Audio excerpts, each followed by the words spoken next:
మా దగ్గర మీటింగ్స్ ఉన్నాయి, నేను అటు పోతున్నానులే అని చెప్పి వచ్చేసాడు. ట్రంప్తో భేటీ అనేటటువంటిది ఏదైనా విధానపరమైన ఆలోచనలో స్పష్టత వస్తేనే ప్రయత్నిస్తాడు మోడీ. ట్రంప్ ఎట్లాంటి వైఖరితో ఉన్నప్పుడు వెళ్ళి కూర్చుని చెడగొట్టుకోవడానికి చూడడం. ఎందుకంటే ట్రంప్ ఇప్పుడు ఎట్లా ఉందంటే చాదస్తంగా ఏది పడితే అది ఓపెన్గా మాట్లాడేస్తున్నాడు. అట్లాంటి టైంలో పక్కన కూర్చోవడం నరేంద్ర మోడీ లాంటి వాడికి ఇష్టం ఉండదు. అదే అంటున్నారు, అంటే భారత్ ఒక మెట్టి దిగింది అనే సంకేతం. అదే అనేది అందుకని ఇప్పుడేమి భారత ప్రభుత్వం ఏం చెప్పలేదు.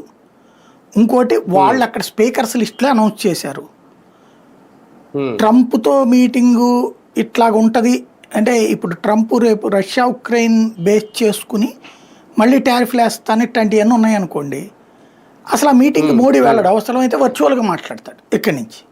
ఏముంది, వెళ్ళాల్సిన అవసరం లేదు. ఇప్పుడు పాత పద్ధతులు పోయినాయి, వర్చువల్గా మాట్లాడతాడు. లేదనుకోండి జయశంకర్ పంపిస్తాడు మన తరఫున. మోడీ డిప్లొమాటిక్ ఇష్యూస్లో ముదిరిపోయాడు. ఇప్పటిదాకా భారతదేశ చరిత్రలో ఎవ్వడు ముదరనంత ముదురతను దాంట్లో. కాబట్టి మోడీ గురించి ఈ వార్తలన్నీ కూడా అమెరికన్ న్యూస్ ఏజెన్సీలు స్పెక్యులేట్ చేస్తున్న వాటిని రాయిటర్స్ ఓడి స్పెక్యులేషన్ మనోళ్ళు వార్తలుగా మలుస్తున్నారు. ఒక రకంగా అలా ట్రాప్లో పడుతున్నారు. ఇది పెద్ద ముదురు. అలాంటి డెసిషన్ అయితే అంటే అధికారికంగా ఇంకా అలాంటి డెసిషన్ ఏం లేదు, తీసుకోలేదు. వెళ్తారా లేదనేది తెలియదు ఇంకా.